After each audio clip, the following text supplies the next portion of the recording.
नमस्कार साथियों, आज की इस क्लास में हम लोग जो है करंट अफेयर्स के मोस्ट इंपॉर्टेंट क्वेश्चंस का इस क्लास के अंदर रिवीजन करने वाले हैं। तो चलिए करते हैं क्लास की शुरुआत। सबसे पहला प्रश्न है, महिलाओं के खिलाफ हिंसा उन्मूलन के लिए अंतर्राष्ट्रीय दिवस जो है कब मनाया जाता है? तो देखिए, ये मनाया जाता है 25 नवंबर को। 25 नवंबर को जो है महिलाओं के खिलाफ हिंसा उन्मूलन के लिए जो है अंतर्राष्ट्रीय दिवस को मनाया जाता है। नेक्स्ट हम बात करते हैं दूसरे प्रश्न की।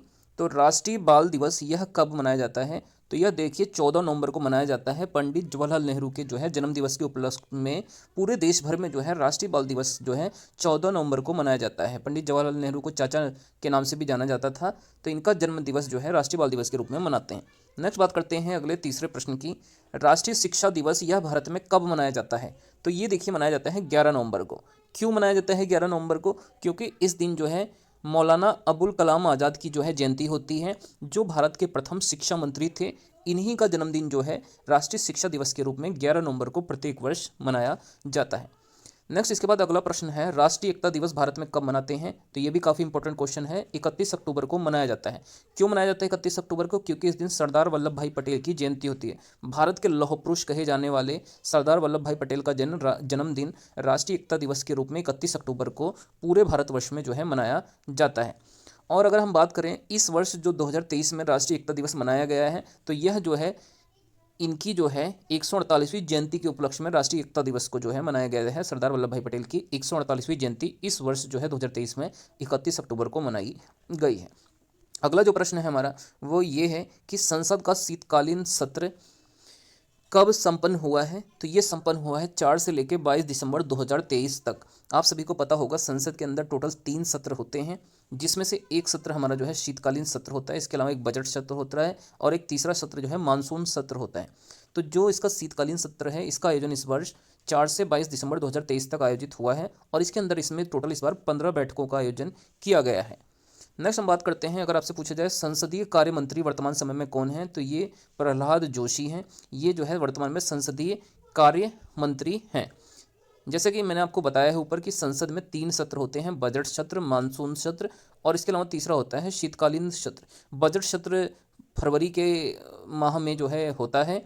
इसके अलावा जो है मानसून सत्र जुलाई अगस्त के में प्रारंभ होता है और हमारा जो शीतकालीन सत्र है यह जो है नवंबर दिसंबर के आसपास होता है। नेक्स्ट इसके बाद अगला जो प्रश्न है, अयोध्या में दीपोत्सव पर 11 नवंबर 2023 को कितने घाटों पर जो है दिए जलाए गए हैं? तो ये टोटल 51 घाटों पर 22.23 लाख दिए जलाकर छठा Guinness world record Uttar Pradesh सरकार के द्वारा बनाया गया है। तो काफ़ी इंपॉर्टेंट फैक्ट्स हैं यहाँ पे जो आपको याद करने चाहिए कि अयोध्या में दीपोत्सव पर किस तारीख को जो है दीपोत्सव हुआ। तो ये 11 नवंबर 2023 को हुआ और इसमें कितने घाटों को शामिल किया गया था? 51 घाटों को। और कितने लाख दिए जलाए गए? तो 22.23 लाख दिए जलाकर कौन से क्रम का गिनीज वर्ल्ड रिकॉर्ड बनाया गया? तो ये छठे नंबर का जो है Guinness world record Uttar Pradesh सरकार के द्वारा बनाया गया है। तो इस चीज़ को भी आपको याद रखना है। नेक्स्ट इसके बाद बात करते हैं अगले प्रश्न की।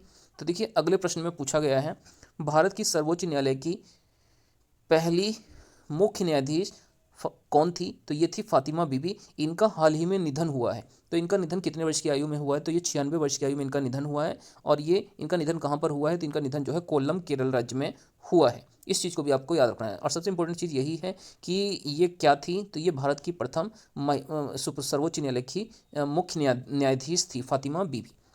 नेक्स्ट इसके बाद बात करते हैं, भारत के मुख्य सूचना आयुक्त वर्तमान समय में कौन है? तो इनका नाम जो है हीरालाल सामरिया है। हीरालाल सामरिया जो है भारत के मुख्य सूचना आयुक्त वर्तमान समय में है। नेक्स्ट हम इसके बाद बात करते हैं, सूचना का अधिकार आरटीआई यह जो है कब लागू हुआ था? तो राइट टू इन्फॉर्मेशन अर्थात सूचना का अधिकार अधिनियम जो है 2005 से लागू हुआ है। नेक्स्ट इसके बाद अगला प्रश्न है, भारत में घरेलू नौकायान शुरू करने वाला पहला अंतर्राष्ट्रीय क्रूज लाइनर कौन सा है? तो इसका नाम है कोस्टा सेरेना। यह भारत में नौकायान शुरू करने वाला पहला अंतर्राष्ट्रीय क्रूज लाइनर है।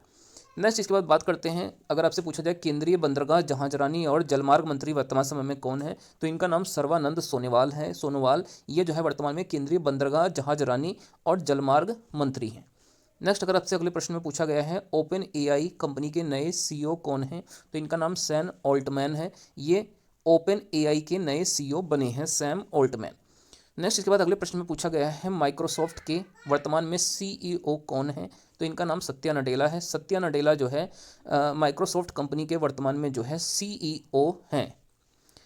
अगला प्रश्न है 14वां नंबर का क्वेश्चन है एआई सेफ्टी समिट 2023 का आयोजन जो है कहाँ पर किया गया है। तो एआई मतलब आर्टिफिशियल इंटेलिजेंस सेफ्टी समिट 2023 का जो आयोजन हुआ है बकिंगम शायर शहर यूनाइटेड किंगडम में जो है इसका आयोजन किया गया है। नेक्स्ट इसके बाद अगले प्रश्न की बात करते हैं। आयुष्मान भारत स्वास्थ्य एवं कल्याण केंद्रों का नाम बदलकर क्या कर दिया गया है। तो देखिए भारत सरकार के द्वारा जो आयुष्मान भारत स्वास्थ्य एवं कल्याण केंद्रों का नया नाम रखा गया है वह रखा गया है आयुष्मान आरोग्य मंदिर। तो ये काफ़ी इंपॉर्टेंट क्वेश्चन हो जाता है कि आयुष्मान भारत स्वास्थ्य एवं कल्याण केंद्रों का नया नाम क्या रखा गया है, आयुष्मान आरोग्य मंदिर। तो दोस्तों ये आज की हमारी जो है करंट अफेयर्स की क्लास थी। आप लोगों को ये क्लास कैसी लगी कमेंट करके आप लोग जरूर बताइएगा और वीडियो को अच्छी लगने पर वीडियो को लाइक करके चैनल को जरूर से सब्सक्राइब कर लें।